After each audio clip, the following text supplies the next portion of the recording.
नमस्कार दोस्तों, मैं तुलसी आज एक ऐसी कहानी बता रही हूँ जो कि एक लेडीज़ जेंट्स हैं, उनकी शादी हो जाती है, लेकिन लेडीज़ का शादी से पहले ही किसी के साथ अफेयर होता है।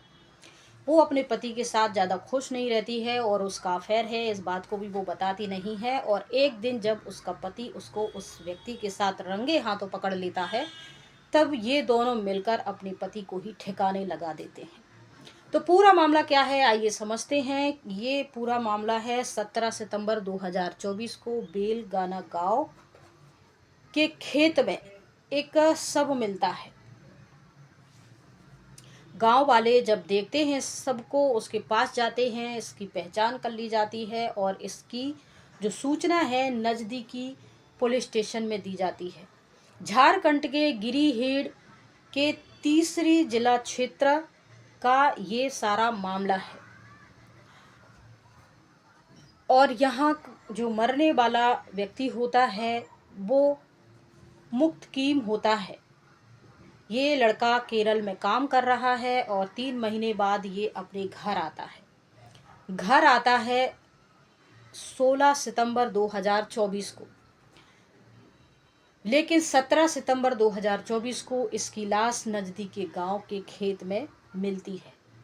पुलिस आती है, केस की छानबीन करती है, देखती है और फिर बॉडी को कब्जे में लेकर पोस्टमार्टम करवाई जाती है, जहां कुछ सिर पे चोट लगने और गला दबाने से हत्या का मामला सामने आता है।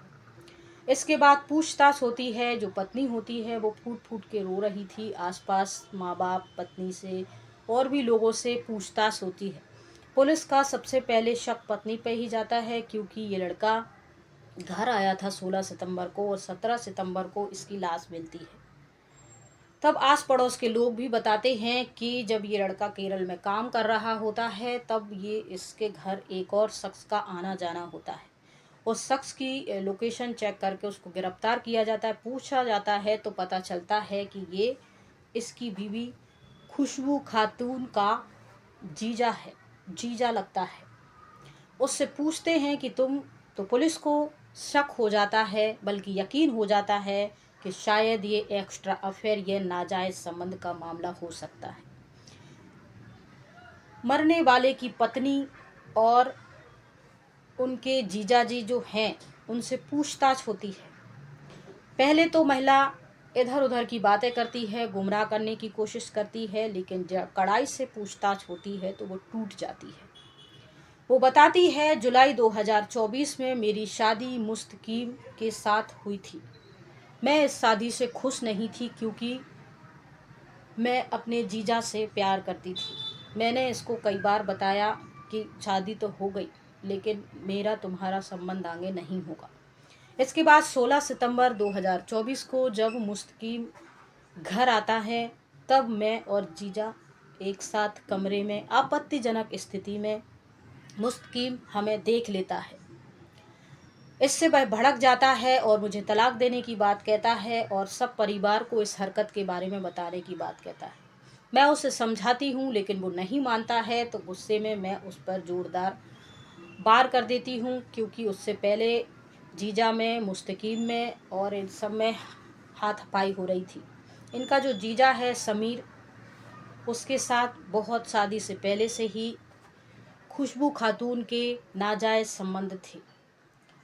तब गांव वाले, मोहल्ला पड़ोस वालों ने बताया कि तुम ये सारी बातें शादी से पहले भी कर सकती थी, एक व्यक्ति की जान तो बच जाती। तब वो बताती है कि हमने अपने घर वालों को बताया था, लेकिन उन्होंने हमारी बात नहीं मानी। जोर जबरदस्ती धमकी देकर हमें मुस्तकीम के साथ निकाह करने पर मजबूर कर दिया और हम चुपचाप यहाँ आ गए। हमने सोचा सब कुछ ऐसे ही चलता रहेगा, लेकिन मुस्तकीम ने हमें समीर के साथ देख लिया और वो झगड़ा करने लगा। हाथापाई हुई, मार पिटाई होने लगी और गुस्से में ये सब हो गया।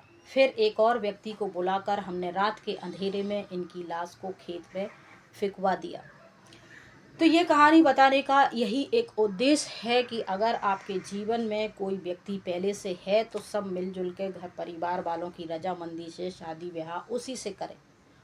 इसके अलावा भी अगर घर परिवार किसी बात को लेकर, मजबूरी को लेकर, या पहले से व्यक्ति शादीशुदा है या कोई उसके अंदर बुराई है शराब पीने की, जुआ खेलने की, मार कटाई, लड़ाई झगड़ा करने की, तो इस वजह से अगर आपका परिवार उससे आपकी शादी नहीं करवा रहा है तो आप अपने परिवार वालों के साथ कोऑपरेट कीजिए।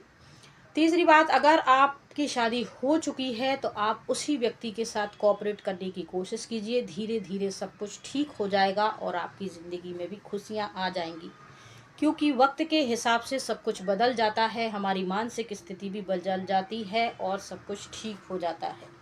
एक जिद होती है जो हमारा जीवन बर्बाद कर देती है, तो अपने आप में थोड़ा सा संतुलन बना के रखें और अपने विचारों पे कंट्रोल करके रखें और अपने घर परिवार माता पिता की इज्जत करें, क्योंकि वो कभी भी आपका गलत नहीं सोचते हैं।